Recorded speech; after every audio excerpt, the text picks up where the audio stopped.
உயர் மறைவீடு சர்வ வல்லவரே நிழலில் தங்குவார் இது பரமசிலாக்கியமே சர்வ வல்லவரே நிழலில் பரமசிலாக்கியமே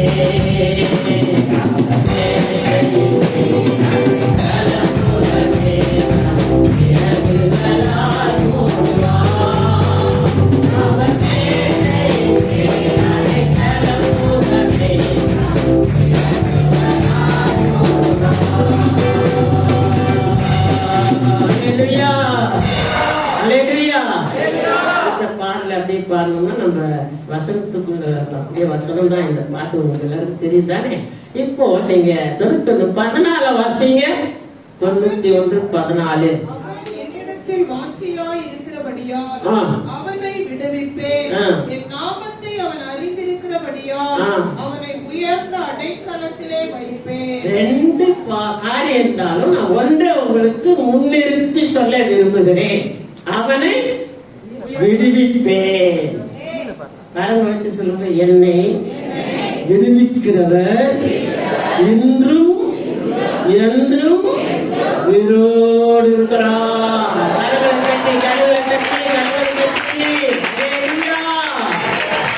யாத்ராகமம் புஸ்தகம் 23ஆம் அதிகாரத்திலிருந்து சில வசனத்தை வாசிக்க விரும்புகிறேன்.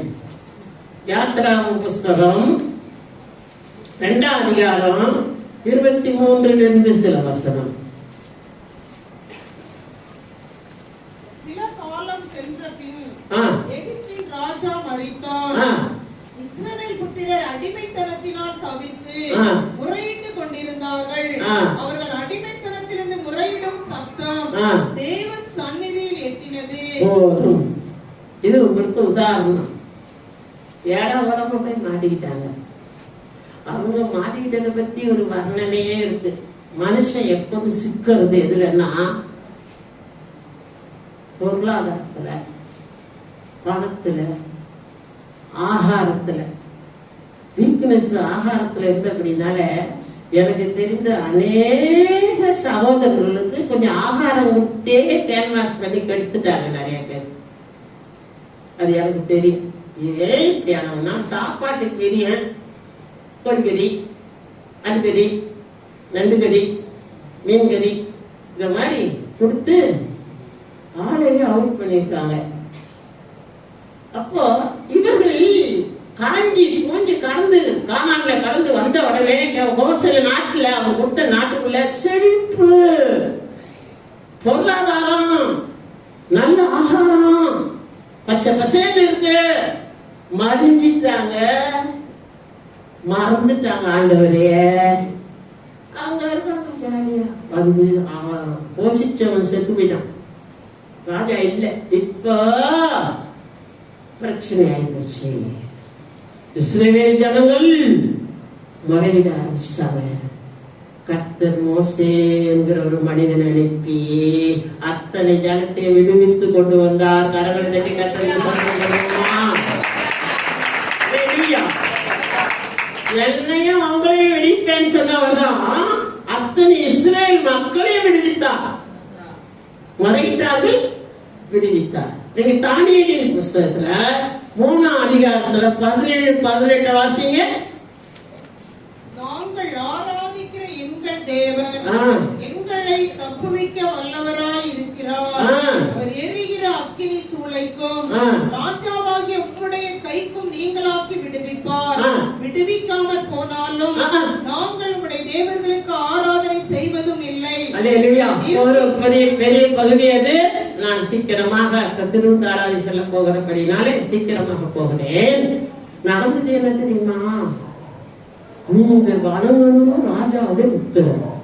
ஆனா இந்த 3 யூத புருஷர்களும் நாங்க வணங்க முடியாது, நீ உண்டாக்குனது வணங்க முடியாது, நாங்க செத்தாலும் சரி, எங்களை சாவடிச்சாலும் சரி, நாங்க வணங்குற தெய்வம் எங்களை விடுவிக்கலாம்னாலும் சரி, ஓகே. அவங்க தாங்க விசுவாச வீரர். அவங்களுக்காக கை தட்டி கட்டது சாதனம் பண்ணாங்க.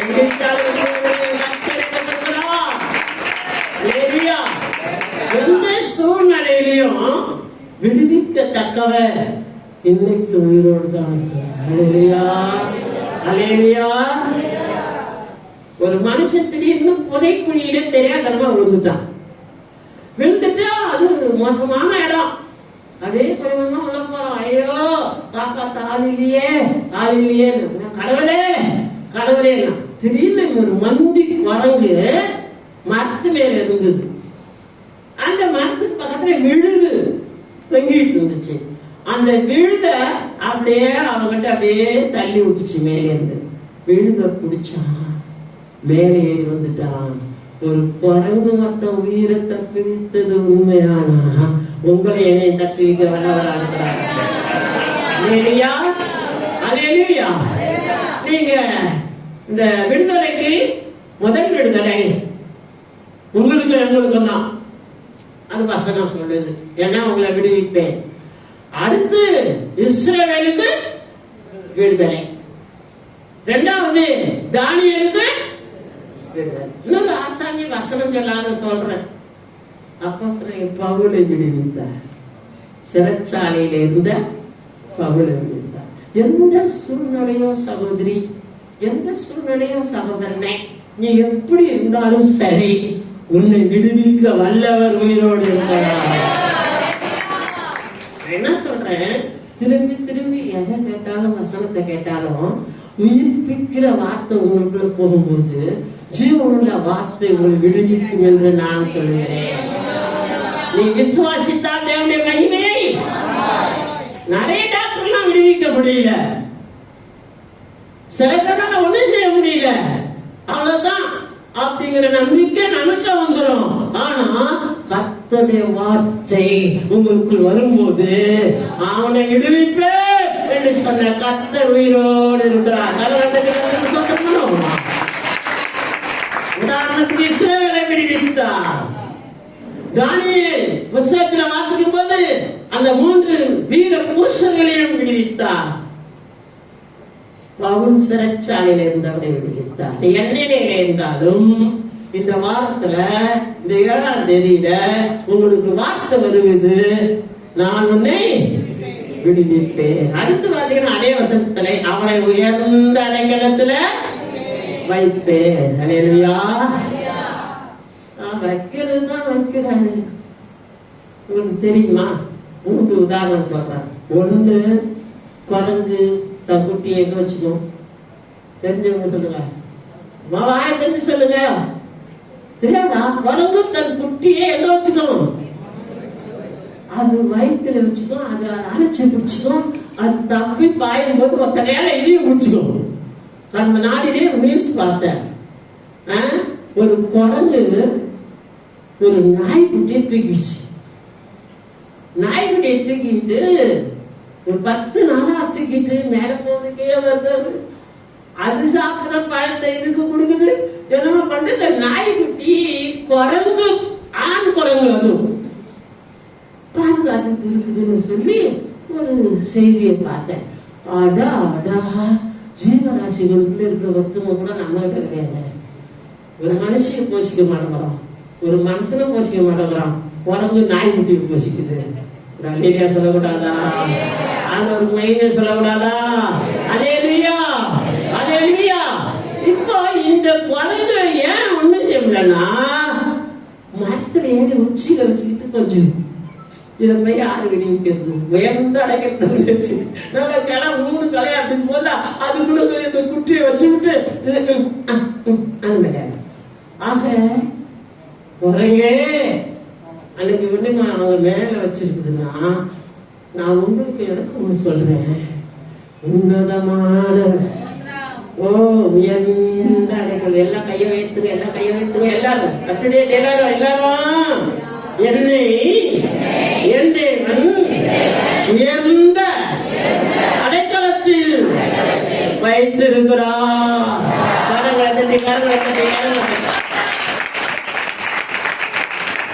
ஐயா அம்மா உங்களுக்கு சொல்றேன், உலகத்திலேயே சிறந்தவர்கள் இயேசுவை அறிந்தவர்கள் தான். 2வது, உலகத்திலேயே தெளிவான முறையில் ஆராதிக்கிறவர் இயேசுவை அறிந்தவர்கள் தான். உலகத்திலேயே சரியா அடையாளம் கண்டுபிடித்துக் கொண்டவர்கள் கிறிஸ்தவர்கள். நான் இயேசுல புரியுதா? மற்றவர்களுக்கு எந்த சாமின்னு அடையாளமே தெரியாது. சில சாமியை பார்க்கும்போதே அவங்களுக்கு புரியாது. ஏதோ அப்படின்ற மாதிரி நான் இருந்தவன் தானே. ஆகவே பிள்ளைகளை நீங்க எங்க இருக்கிறீங்கன்னு சரியா தெரிஞ்சுக்கணும். சரியா உயர்ந்த அடைக்கலத்துல வைக்க. ஒண்ணு குரங்கு குட்டியில மடியில வச்சுக்கணும். பூனை கவிக்கிட்டு போய் எங்கெங்கெல்லாம் வைக்கும். அது எங்க வீட்டுல பெரிய அனுபவம். அது நம்ம குட்டியை போட்டு அது மியாவும், அவங்க பார்த்தா மியாவும். இது எங்க கொண்டு போய் வைக்கிறதுங்கிறத பிரச்சனை. ஆனா அருமையான பிள்ளைகளே, நம்ம ஆண்டவர் கழுகு தன் கூட்ட உச்சியில தான் கட்டுவான். உன்னதமான இடத்துல தான் கழுகு தன் கூட்ட கட்டுவான். அங்கதான் குஞ்சு பொறிக்குமா. பொறிச்ச குஞ்சிய அது நடக்கிறதுக்காக ஒவ்வொரு அந்த வச்சிருக்கிற அந்த படுக்கையை உருவுமா. முதல்ல பஞ்ச உருவுமா, அதன் பிறகு நூலுல உருமா. அப்புறம் எப்படின்னா முள்ளு போட்டு வச்சிருக்கல அதுல அந்த அதுக்குள்ளே இது அப்படியே பார்க்க ஆரம்பிச்சிருமா. கடைசியில எல்லாத்தையும் சரக்குன்னு முடிவிடுமா. தலையில ஒன்று வருமா கழுகு குஞ்சி. அப்ப திடீர்னு போய் அப்படியே பறந்து குஞ்சியே தான் மேல அந்த கழுகு எடுத்து அப்படின்னா வசனம் கூட சொல்லுது. கழுகு தன் குஞ்சுகளை கூட்டி சேர்க்குமா. கூட்டி சேர்க்க மனதோனா நீயோ என்னை விட்டு தூர போனான்னு இஸ்ரேல பார்த்து ஏசுனான்னு சொல்லுவான். ஒரு கழுகு உன்னதமான இடத்துல கொண்டு குஞ்சு வைத்து காப்பது போல் உங்களையும் என்னையும் உயர்ந்த அடைக்கலத்திலே நான்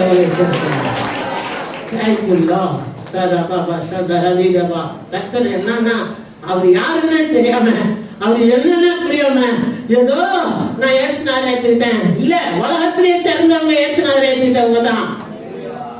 ஏதோ இல்ல பைபிள படிச்சு பைபிள் அடுத்தவர்கள் தான் உலகத்திலேயே சிறந்தவர்கள். அல்லேலூயா. ஏதோ இருக்கிற உயர்ந்த ஜாதி கிறிஸ்தவர்கள் தான் கைத்தட்டி கத்தருக்கு சோதனை பண்ணுங்க. அல்லேலூயா. சங்கீதம் 27:5 வாசிங்க சீக்கிரம். சங்கீதம் 27:5.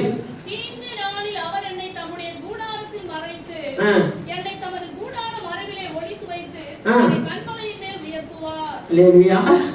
இந்த வசனம் தெளிவா இல்ல? மைக் இருக்கா? மைக் குடுக்கலையா கையில?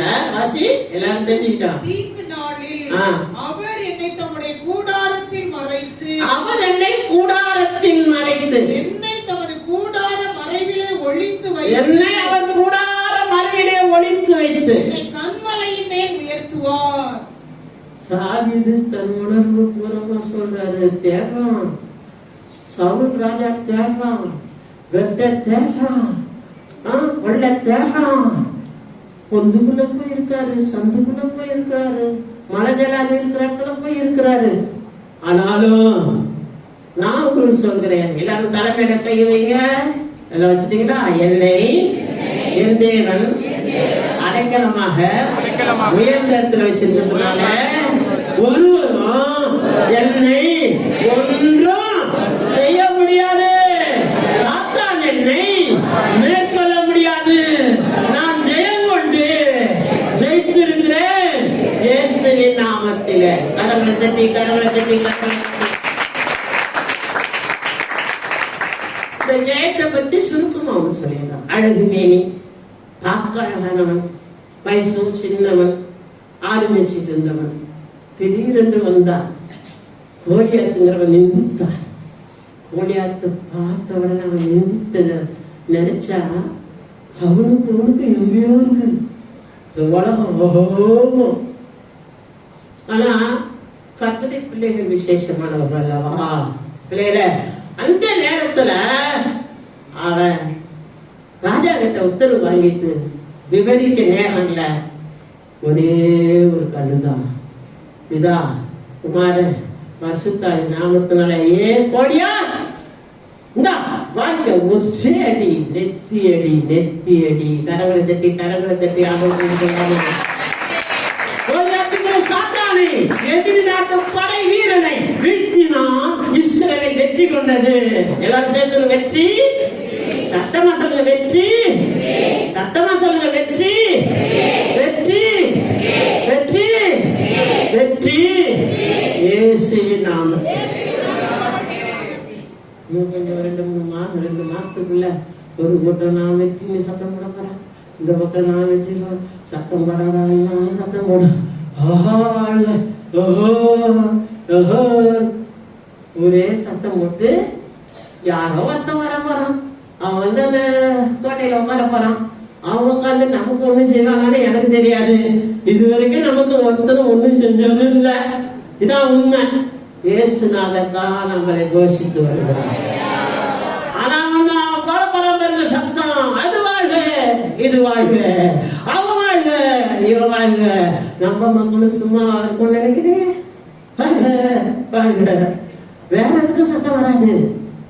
கட்சி, ஏதாச்சும் ரொம்ப நேசிக்கிற ஆளு, ஏதாச்சும் நடிகர், யாராச்சும் பார்த்தா அவங்க வந்திருக்காராம், திடீர்னு ஏதோ எல்லாரையும் பார்க்கணும்னு வந்திருக்காராம். அப்படியே இந்த மலையில நிற்கிறாரு ரஜினிகாந்த்னு சொன்னா எப்படி இருக்கும்? இங்க ஒரு சிலருக்கு போய் நம்ம பார்க்கணும் ஓட மாட்டீங்க. ஒரு நடிகருக்கு போகுது கூட்டம் கூட்டமா. ஆனா என் ஆண்டவராகிய இயேசு கிறிஸ்து சன்னிதானத்துக்கு வர பயந்து கொண்டு இருக்கிறார்களே, அது ஏன் காரணம்? சாத்தானுடைய வழிமறித்தல். அவனை வீழ்த்தினால் ஒழிய நாம் வெற்றி அடைய முடியாது. அதனாலதான் சாத்தானை வீழ்த்த நம்மை அவர் உயர்ந்த அடைகாலத்துல வச்சிருக்கிறார். மேலே இருந்து அடிக்கிறது ரொம்ப ஈஸி, கீழே இருந்து அடிக்கிறது கஷ்டம். ஒரு உதாரணம் சொல்றேன், கேட்குறீங்களா? நான் ஒரு தான் போயிட்டு வந்தோம். வாகாவுடைய எல்லைக்கு, பாகிஸ்தான் பக்கத்துல இருக்கு. என்று பார்த்தா யுத்தம் அப்பப்போ நடக்கிற இடம் வந்து மலை. மலை மேல இருக்கிறவன் பாகிஸ்தான்காரன். அவன் எல்லா குண்டும் வச்சுக்கிட்டு உட்காந்துருக்கான். நம்ம இந்தியா படை வந்து கீழே நிக்குது, 1/2 கிலோமீட்டர் கீழே நிக்குது. கீழே நிக்கிறவன் ஜெயிப்பானா, மேல நிக்கிறவன் ஜெயிப்பானா? டப்புன்னு ஒரு குண்டு அடிக்கிறா, 10 வீரர்களை தூக்கிட்டு நம்ம ஆளுவோம் ஜன்னக்கல் நம்ம அப்படின்னா ஜெயவே தூக்கிட்டு மேல இருக்கிறான், கீழே இருக்கிறான். ஹெலிகாப்டர்ல போனா அடிக்கலாம், அல்ல ஏவுகணையை விட்டா அடிக்கலாம், இல்லைன்னா அவன் அடிக்க முடியாது.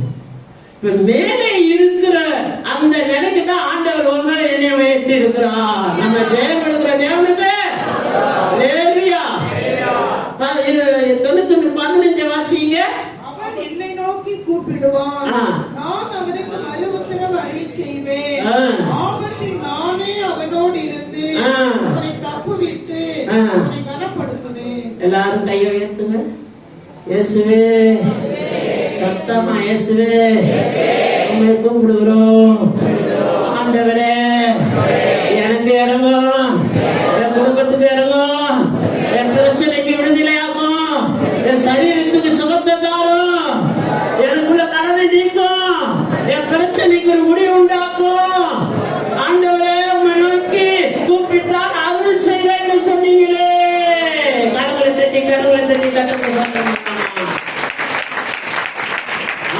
அவரை நோக்கி பார்த்து என்னை நோக்கி கூப்பிடு, நான் மறு உத்தரவு கூப்பிடுங்க. அம்மா பிள்ளைய கூப்பிடுற சத்தம் வேறவா இருக்கு, புருஷனை கூப்பிடுறதுல வேற மாதிரி இருக்குது. சில நேரத்துல சில பேர்ல பக்கத்து வீட்டுக்காரங்கிட்ட பேசும்போது ஒரு மாதிரி இருக்குது. யாராச்சும் ஓட்டிட்டாங்கன்னா ஓடுனவங்களை பார்த்துட்டு கணுக்கியா அப்படிங்கிற அளவுல இருக்குது. எல்லாமே கூப்பிடுற சத்தத்தை ஜபம் பண்ணுங்கன்னா சத்தமே வெளியே வர மாட்டேன். நேத்தி ஒரு 10 பசங்க வந்துட்டாங்க, மற்றபடி ஒரு சில விசுவாசி இருந்தாங்க காத்திருப்பு கூட்டத்துல. இந்த பசங்களுக்கெல்லாம் நான் நடத்துற விதம் என்ன தெரியுமா? எல்லாரும் வாயை தந்து சொல்லுங்க, சொல்றேன், அல்லேலூயா சொல்லுங்க, அல்லேலூயா, சோத்திரம் சொல்லுங்க, சோத்திரம், கையை உயர்த்துங்க, சோத்திரம். இந்த பசங்களுக்கு ஒரு விசிட்டே நடத்தினேன். பசங்களுக்கு ஒரே சந்தோஷம். கை தடுக்க பார்ப்போம், உங்க கை தடுத்து ஆண்டவர் கேட்கிறாரு அப்படின்னு 2 சின்ன கதையை சொல்லி விட்டு கதை சொல்லி நடத்தினேன். எனக்கு அவங்ககிட்ட இருக்கிற உற்சாகம் சில நேரத்துல இங்கே உங்ககிட்ட இல்லையே இருந்தா கஷ்டம். இல்ல கை தூக்கினா நான் எனக்கு சந்தோஷம், கை தூக்கிட்டீங்க அப்பாங்கிற அன்போடு, நான் ஒரு தலைமை பாஸ்டர்ங்கிற அன்போடு கை தூக்கினீங்க. அல்லேலூயா சொல்லுங்க, சொல்றீங்க எல்லாம் ரைட்டு. ஆனா கடைசி வரைக்கும் அந்த தாழ்மையும் கிருபையும் தரித்து கொள்ள வேண்டும். அல்லேலூயா. கூப்பிடணும், அவரை நோக்கி சத்தமா கூப்பிடணும்.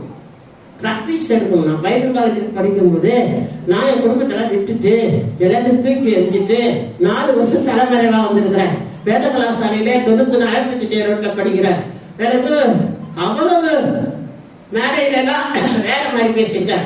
ஆனா இந்த இயேசுநாதரை பத்தி பைபிள் அறிஞ்சு பேசவே தெரியாது. நான் தான் வேற மாதிரி மகாபாரதத்தை பேசுனீங்கன்னா அதெல்லாம் பேசுறேன். ஆனா மேல போய் 3வது மாடி நின்று அந்த பக்கம் ஒரு கல் இருக்கும். வருத்தப்பட்டு பார்த்து புத்தர்களே, நீ இணையத்தில் வாருங்கள், நான் உங்களே பார்க்க சத்தமா. ஒரு நாள் மேலே வந்தார் ஒரு தம்பி, லூசு என்னடா உன் பைத்தியம் முடிச்சிச்சாங்க. நான் நினைக்கிறேன் போடா போடா புண்ணாக்கு, எனக்கு தானே தெரியும், நான் பிராக்டிஸ் பண்றேன், வசனத்தெல்லாம் மனப்பாடம் பண்றேன். நானே வழியும் சத்தியமும் ஜீவனமா இருக்கிறேன், என இல்லாமல் ஒருவனும் பிதாவிடத்தில் வரா. எல்லா வசனத்தையும் மனப்பாடம் பண்ணி மேல போய் நின்று பிராக்டிஸ் பண்ணி சத்தமா பேசி பழகினேன். நீங்க வீட்லயே சத்தமா ஏதாச்சும் ஆண்டவரை பத்தி சொல்லக்கூடாது. அம்மா ஐயா ஜப வேலையினாச்சும் ஆண்டவரை சத்தமா துதிக்க கூடாது. ஐயா அம்மா ஏன் தெரியுமா? கூப்பிடு, நீ கூப்பிட்டால் அவர் உன்னை. சங்கீதம் 50:15 வாசிருங்க டக்குன்னு.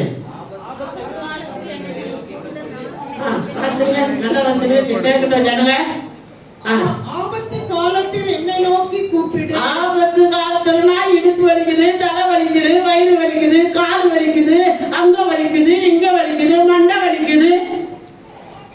அது மட்டும் இல்ல, உனக்கு பேராபத்து வந்தாலும் சரி. என் வாழ்க்கையில முதல் கட்டம் டயட்டிக்காக போய் படுத்தது. அன்பர் சீட்டு 3 மணி நேரம் கழிச்சுதான் பாஸ் உயிரோடு இருப்பார்னு சொல்லிட்டாரு டாக்டர் சுரேஷ். அவர் சொன்னாரு, இதுல நான் என்ன வித்த காட்டி என் பாஸ் படிக்க வைக்கிறேன் பாரு, சேலஞ்சு பண்ணி நான் தம்பி படிச்சுக்கணும்.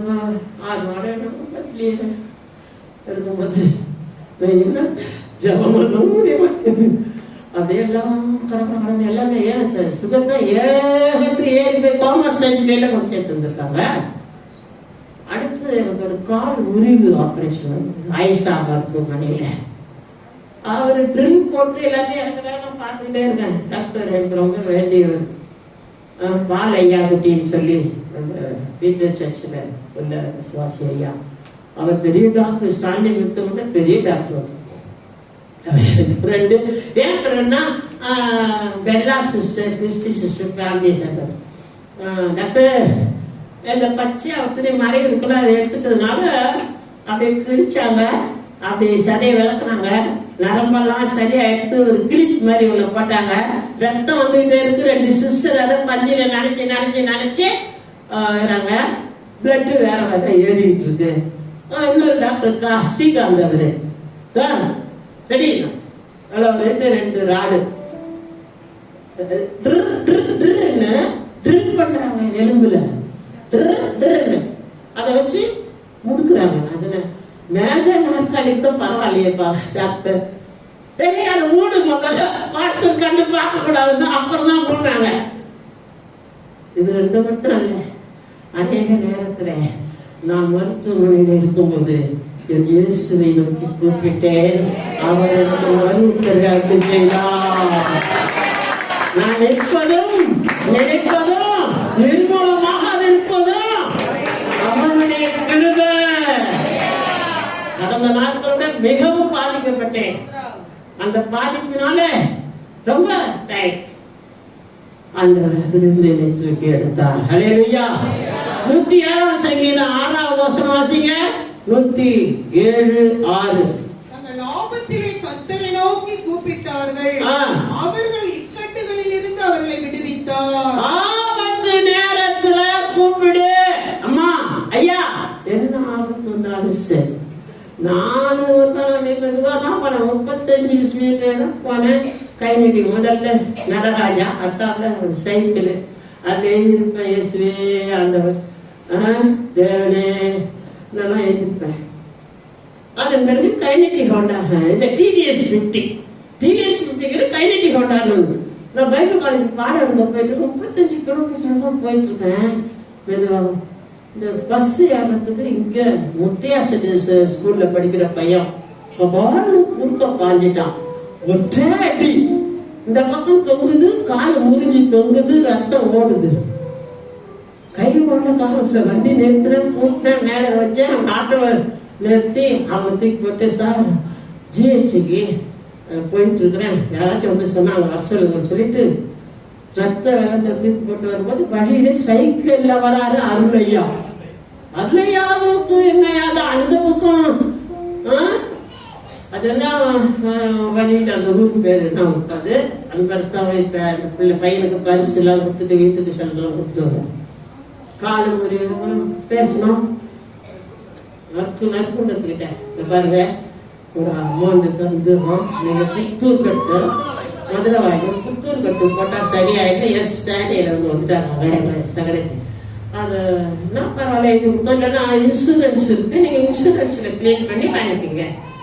இன்சூரன்ஸ்ல எப்ப தருவாங்க எங்களுக்கு தெரியும், ஆனா இன்சூரன்ஸ் இருக்கு பள்ளிக்கு அவன்கிட்ட வாங்கிக்கலாம். அவங்க 10,000 கொடுத்து சாமி அப்படின்னு சொல்லி வாங்கிட்டு கையெழுத்து போட்டு விட்டாங்க. அன்னைக்கு தான் முடிவு பண்ண 2 வீலரை இன்னமும் மாட்டக்கூடாது. 2 வீலரை பார்த்தாலே அலர்ஜிதான் போயிடும். நான் ராட்சசத்து வண்டி சீர்காழி சிதம்பரத்துல அடின்னு பார்த்துக்கிறாங்க வண்டியை கடலூர் வரைக்கும் அடிச்சுட்டு போயிருக்காரு. ஆனா ஆனா ஆனா ஆனா ஆனா இல்ல 95 போறீங்கம்மா. இப்ப ஏன் சொல்லுகிறேன் என்றால் விழுந்த நேரத்துல அவன் தூக்கி போட்டு சொன்னேன், ஆபத்து நேரத்துல கூப்பிடுன்னு சொன்னீங்களே, இந்த பையன் செத்துற முகமா பிரிஞ்சுட்டு உடனடியா இங்க தச்சுட்டாங்க, அது இனி சேர்த்து ஒரு கட்டு போட்டாங்க, அதோட கொத்துருங்க கொடுத்துட்டாங்க. அன்பரசை விட்டு விசாரிக்க சொன்னேன், அங்க இருந்து பரவாயில்ல திரும்பி ஸ்கூலுக்கு வந்துட்டான். அந்த பையனுக்கு சில உதவி செஞ்சோம். ஏன் சொல்லுகிறேன் என்றா, நீ ஆக்சிடென்ட் ஆகணினாலும் சரி, நீ போகும்போது விழுந்தாலும் சரி, நீ தடிக்க விழுந்தாலும் சரி, நீ பாத்ரூம்ல விழுந்தாலும் சரி, உன் காலு நல்லா இருந்தாலும் சரி, நீ நல்லா இருந்தா எல்லாம் கைய வைத்துங்க, நாங்கள் என் இயேசு எனக்கு தூக்கிடுவோம், அவர் எங்களுக்கு மறுத்தல் செய்வார். கரங்களை கட்டி கரங்களை கட்டி கரங்களை கட்டி. இப்போ 15வது வசனத்தை வாசிங்க. 91-15 திரும்பி வாசிருங்க. அதுல வார்த்தை இருக்குது வேணும். அவன் என்னை நோக்கி கூப்பிடுவான், நான் அவனுக்கு மறு உத்தரவு அருளி செய்வேன், ஆபத்தில் நானே அவனோடு இருந்து. அங்கதான் ஒரு அண்ணன், நான் அவனோடு இருந்து. அல்லேலூயா. பாருங்க, ஏதோ நல்லது பல நடந்துச்சுன்னா வந்து பார்த்துட்டு போயிடுறது பெரிய காரியம் இல்லை. இருந்து கவனிச்சு சிலதை செஞ்சு அந்த மாதிரி கரையை செலுத்துறதுக்கு தியாகம் வேணும். ஆனா ஆண்டவர் சொல்றாரு, அவனோடு இப்ப எல்லாம் கையை எடுத்துங்க, எல்லாரும் கையை எடுத்துங்க சொல்லுங்க. என்னை ரட்சித்தவர் என்னோடு இருப்பதினால் நான் பயப்பட மாட்டேன். எனக்கு வெற்றி உண்டு, எனக்கு ஜெயம் உண்டு, நான் பயப்படவே மாட்டேன். ஏன்னா அவர் என்னோடு இருக்கிறார். கரங்கள் தட்டி அவனோடு இருப்பேன். 41:10 ஒரு மனப்பாடம் தான் எனக்கு தெரியல.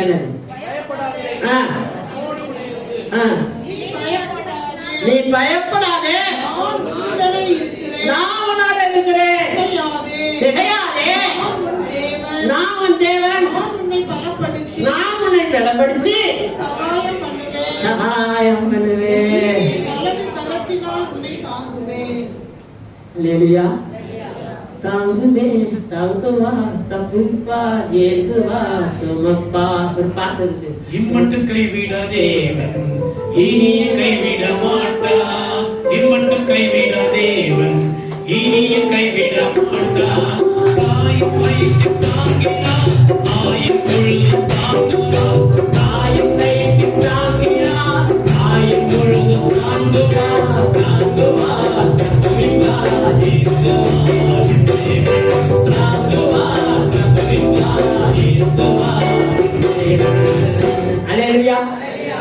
எல்லாம் கையை வச்சு திரும்பி சொல்லுங்க. என்னை தாங்குவா தப்புப்பா, ஏந்து வா, சுமப்பா, உன்னோடு இருப்பேன் என்று சொன்னவர் மாறாதவர். அல்லேலூயா. அதே வசனத்துல இன்னொரு வார்த்தை இருக்கு, அதே படிச்சிடாம அதே வசனத்துல அவனை கனப்படுத்துவேன் ஒரு வார்த்தை இருப்பாங்க. ஆபத்தில் நானே அவனோடு இருந்து அவனை தப்புவித்து அவனை கனப்படுத்துவேன். ஐயா, இப்பெல்லாம் கனப்படுத்தணும்னா நேரம் மதஸ்டாவுக்கு போய் 150 ரூபா 120 ரூபாயிலெல்லாம் ஒரு சால்வை இருக்கு. சால்வை வேணும். செத்து போனா மொத்தத்துக்குன்னே மாலை விற்குது சூளையில. சந்தன மாலை, அது சந்தனம் கிடையாது, டூப்ளிகேட். அது ஒரு 4-5 வாங்கி வீட்டில் வச்சுக்குது. ஏன்னா நிறைய பேர் சாப்பிடாங்களே அன்பரிசி அந்த மாலை அதிசயம் அவசியம். அதை என்ன பண்ண போறாங்கன்னு தெரியல. அவங்க போய் மாலை எடுத்து போடுறாரு அவங்களுக்கு. ஆஹா, எங்க அதுதான் வச்சிருக்கேன். ஒரு கொஞ்சம் மொத்தத்துல இடம் வாங்கிக்கலாம் போல இருக்கு. அந்த மாதிரி இந்த சாவியெல்லாம் சில இடத்துல போடுறதுலாம் எனக்கு சாங்க போட்டதுனால வச்சு உள்ள வச்சிருப்பேன்.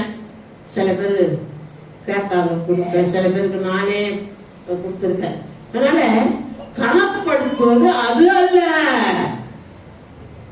கனவீனப்படுத்துறதுக்கு ஒருத்தவங்க இருக்காங்கன்னா மூஞ்சப்பாரு, அது முகரையப்பாரு, அது கலரப்பாரு.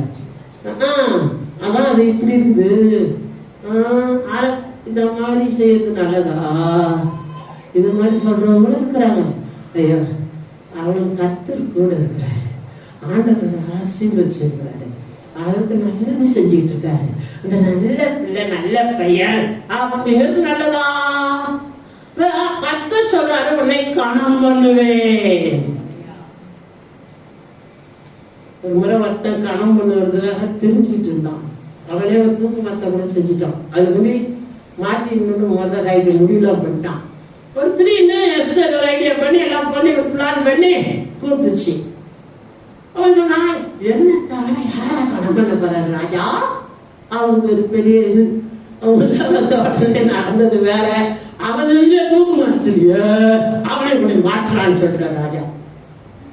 கனவீனம் பண்ணி கொண்டிருந்தான் யூதர்களை, கனவீனம் பண்ணி கொண்டிருந்தான் எஸ்தரை, கனவீனம் பண்ணி கொண்டிருந்தான் தேவனுடைய பிள்ளைகளை. யார் தேவனுடைய பிள்ளைகளை கனவீனம் பண்ணுகிறார்களோ அவர்கள் கனவீனப்படுவார்கள். யாரு தேவனுடைய பிள்ளைகளை மகிமைப்படுத்தி கனம் பண்ணுகிறார்களோ அவர்கள் கனம் அடைகிறார்கள். நம்மளை பார்த்து கனவீனமா பேசினாங்கன்னா பயப்படாதே, கனம் பண்ணுகிறதுக்கு கர்த்தர் கூட இருக்கிறார்.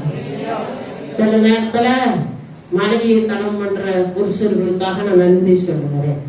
ஒண்ணு இருந்தாலும் அப்படி கடிச்சிட்டு வேலை தூசியோட வந்தீங்கன்னு சொல்றவங்களும் நான் பார்த்துருக்கேன். இது தட்டின உடனே இவருக்கு ஜிம்புன்னு என் மனைவி என்ன. சில நேரத்துல மனைவிய எனக்கு சரியா அதை இது பண்ணக்கூடாது உடனே இழுத்து விடுவார். அவங்களுக்கு ஜிம்புன்னு என் புருஷன் போனதாக இருந்ததை கூட கவனிச்சு இழுத்து விடுறாரு. வணக்கம். இதெல்லாம் ஒருத்தர் என்கரேஜ் பண்ணிக்கிறது தான். இதை நீங்க டிஸ்கரேஜ் ஆக வேண்டாம். நல்ல கணவரை நான் மதிக்கிறேன், நல்ல மனைவிகளுக்கு நன்றி, கணவனை உற்சாகப்படுத்துங்க. அடிக்கடி சொல்லுவேன், என்ன இருக்குதோ வந்த உடனே தண்ணியை கொடுங்க, தண்ணி கொடுத்த பிறகு காப்பி கொடுங்க, காப்பி இல்லைன்னா வடிச்ச கஞ்சியாச்சும் கொடுங்க. வந்த உடனே எட்டு கூட பஞ்சத்தை கொட்டு கூடையில எடுத்து அவர் தலைமையில சாய்க்காதீங்க. பத்துல எடல்ல புளியில மகல்ல அவரே நொந்து நூறுச்சா வருவாரு வீட்டுக்கு. அவர் தலைமையில என்ன கொட்டினோன்னு அப்பாடி வேண்டாவா 2 பேரு பீச்சில் உட்காந்தானா. ஏன்னா இந்த நேரத்துல உட்காந்துருக்கீங்க, வேலைக்கு போயிட்டு வந்த வீட்டுக்கு போகணும். நீங்க என்ன பண்ண? நானும் வேலைக்கு போயிட்டு வந்தேன் வீட்டுக்கு போகணும். ஏன்னா வீட்டுக்கு போனா அங்க பிசாசு இருக்குது இது சொன்னா. ஆமா ஆமா, நான் கூட பிசாசுக்கு பயந்து உட்காந்துருக்கேன். தாங்க முடியலண்ணா, கீழ்றாங்க. ஐயோ இது சொன்னா, ஐயோ பேசுறது குச்சி குச்சா தடுமை என்ன. எங்க ஊருக்கு வர 2 பேர் சண்டை போட்டுக்கிட்டாங்க. அதை அப்படி கேட்டாரு, மாமா என்ன குச்சா பேசிக்கிறாங்க, அவங்களுக்குலாம் எனக்கு தெரியாது. கெட்ட வார்த்தை என்னன்னே தெரியும். இன்னும் நிறைய பேருக்கு தெரியாது. நிறைய பேர் தெரிஞ்சவங்களாம் தெரியாத மாதிரி இருக்கிறீங்க. இந்த குச்சி குச்சான வார்த்தை எல்லாம் வேண்டாம். அல்லேலூயா. அவர் உன்னை கனப்படுத்துவார். கனவீனம் படுகிற நீதான் கனமான இடத்துக்கு போவ. உன்னை அழைத்துதான் நல்ல இடத்துல உட்கார வைப்பாரு. உன்னை கனவீனமா பேசினவன் தான் உன்னை கனப்படுத்துவார். உலகத்திலேயே நடக்கும். ப்ரமோஷன் இல்லையா? என் இயேசு உன்னை கனப்படுத்தி ப்ரமோஷன் தருவார். குடும்பத்திலே பிரச்சனையா? என் இயேசு அதை சரியாக்குவார். உன்னை கனவீனமா பேசுற மாமியாக இருந்தாலும் சரி, மருமகளா இருந்தாலும் சரி, இயேசுவின் நாமத்தினாலே ஒரு நாள் இருவரும் கனம் பொருந்திய இயேசுவிடத்தில் நின்றுதான். இப்போ 16வது வசனத்தை சீக்கிரம் முடிக்கிறேன். 16வது நாட்களால் அவனை திருப்தியாக்கி என் ரட்சிப்பை அவனுக்கு காண்பிப்பேன். நிறைய வசனத்தெல்லாம் எடுத்த நேரம் ஆகாது. எப்படி படிங்க? நீடித்த நாட்களால் அவனை திருப்தியாக்கி. பாருங்க, 73 வயசு. இப்போ என்னை விட அம்மாவுக்கு 77. ஆனா இது வரைக்கும் என் தேவன் திருப்தியாக எங்களை வச்சிருக்கிறார். அவங்க அக்கா பிள்ளைகள், அவங்க அக்கா, அவ தம்பிங்க வீட்டுக்கு போனா அவங்களுக்குரிய கணத்தை அப்படித்தான். இங்க என் வீட்டுல நான் வளர்த்த அக்கா பிள்ளைகள், தம்பி பிள்ளைகள் எல்லாருமே எனக்கு கணத்தை தருகிறார்கள். நாங்கள் கடினமா இல்லை, கனப்படுத்தப்பட்டு கொண்டிருக்கிறோம். அதே நிலை உங்களுக்கு உண்டுன்னு சொல்றேன். உங்களை கனப்படுத்துவார்கள். விரிவா பேசுறவங்க மன்னிச்சிருந்த மன்னிப்பு கேட்பாங்க.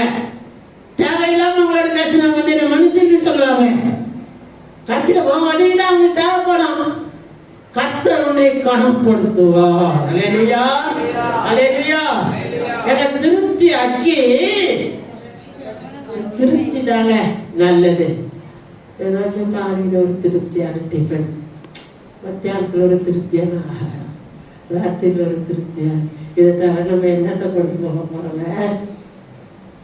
தொண்டைக்கிட்ட கீழே போச்சுன்னா ஒன்றும் இல்லை. தெரியுமாங்க, ஆட்டுக்கறியா இருக்கட்டும், மாட்டுக்கறியா இருக்கட்டும், கோழிக்கறியா இருக்கட்டும், அந்த கறியா இருக்கட்டும், இந்த கறியா இருக்கட்டும், பிரியாணி இருக்கட்டும், எல்லாமே தொண்டையிலேருந்து கீழே போனா. ஆனாலும் நம்மை இங்கு வரைக்கும் கத்தத்துல கையை உயர்த்துக்க, என்னை திருப்தியாக என் தேவன் வைத்திருக்கிறார். நிறைய வசனம் இருக்கு, நேரம் இல்லை. கடைசியாக அதே வசனத்தை வாசிருங்க. நீடித்த நாட்களால் அவனை திருப்தியாக்கி என் ரட்சிப்பை அவனுக்கு காண்பிப்பேன். எல்லாரும் கையை உயர்த்துங்க. நான் சட்டமாக நான் ரட்சிக்கப்பட்டது உண்மை.